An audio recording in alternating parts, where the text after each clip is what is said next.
यूँ तो हमारे इतिहास में कई महिला शासिकाएँ हो चुकी हैं और उन्होंने अपनी गौरव गाथा का परिचय दिया है, और जिनमें प्रमुख रानी लक्ष्मीबाई हैं, रानी दुर्गावती हैं, रज़िया सुल्ताना है। लेकिन आज हम भारत की प्रथम महिला प्रधानमंत्री, स्वतंत्र भारत की प्रथम महिला प्रधानमंत्री श्रीमती इंदिरा गांधी की जन्म कुंडली का विश्लेषण करेंगे। तो आइए देखते हैं कि इनकी जन्म कुंडली क्या कहती है। कर्क लग्न की जन्म कुंडली है इनकी।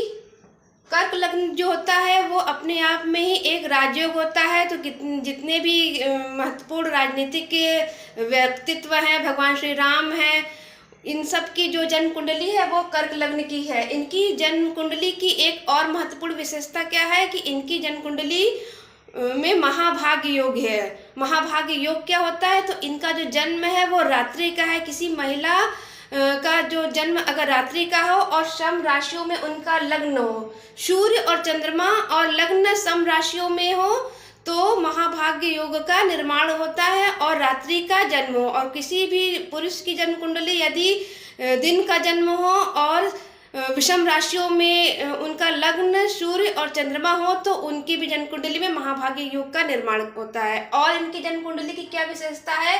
तो इनकी जो जन्म कुंडली की मुख्य विशेषता ये है कि प्रथम दृष्टि में अगर हम लोग देखेंगे तो इनकी जन्म कुंडली में 3 बार स्थान परिवर्तन योग हो रहा है। तो किसी भी महत्वपूर्ण व्यक्ति की कुंडली में यदि एक ही स्थान परिवर्तन योग हो जाए तो उसमें समझ लीजिए कि इसको कहते हैं कि बहुत अच्छा उसको पद मिलेगा, आने वाले समय में बहुत अच्छा वो शासक होगा। तो इनकी जो जन्म कुंडली में 3 महत्वपूर्ण स्थान परिवर्तन योग है। तो पहला स्थान परिवर्तन योग क्या है?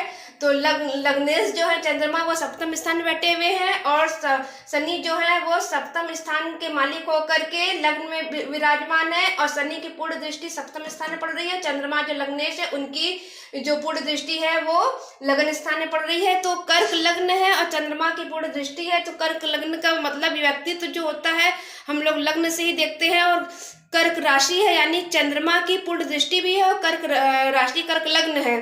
तो इनका जो व्यक्तित्व है यानी कि हम लोग कह सकते हैं कि बहुत ही खूबसूरत व्यक्तित्व की मल्लिका थी, बहुत ही खूबसूरत स्त्री थी, क्योंकि इनका कर्क लग्न था, उस पर कर्क चंद्रमा की जो पूर्ण दृष्टि पड़ रही थी। दूसरा स्थान परिवर्तन क्या है? तो द्वितीय स्थान का में मंगल बैठा हुआ है, जो कि पंचम स्थान के स्वामी ग्रह है, वो द्वितीय स्थान में बैठे हुए हैं। और द्वितीय स्थान के जो मालिक हैं सूर्य, वो पंचम स्थान में बैठे हुए हैं।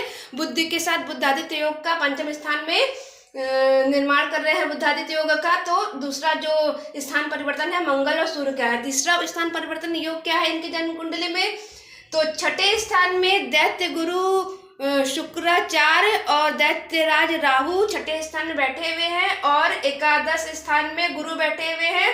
शुक्र की राशि में गुरु बैठे हुए हैं। जो कर्क लग्न की कुंडली में गुरु जो है एक योग कारक ग्रह हो जाता है, क्योंकि वो नवम स्थान के मालिक होकर के एकादश स्थान में बैठे हुए हैं। शुक्र और गुरु का एक्सचेंज इस जन्म कुंडली में हो रहा है। तो 3 महत्वपूर्ण जो एक्सचेंज है इनकी जन्म कुंडली में है।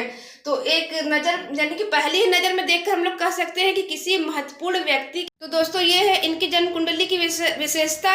इनकी जन्म कुंडली में महाभाग्य नामक योग का निर्माण हो रहा है। कर्क लग्न की जन्म कुंडली है। इनके जो जन्म कुंडली में 3 महत्वपूर्ण एक्सचेंज है, जिसमें कि लग्नेश और शनि दो सप्तम स्थान के जो मालिक ग्रह हैं उनका जो स्थान परिवर्तन योग है वो महत्वपूर्ण है। तो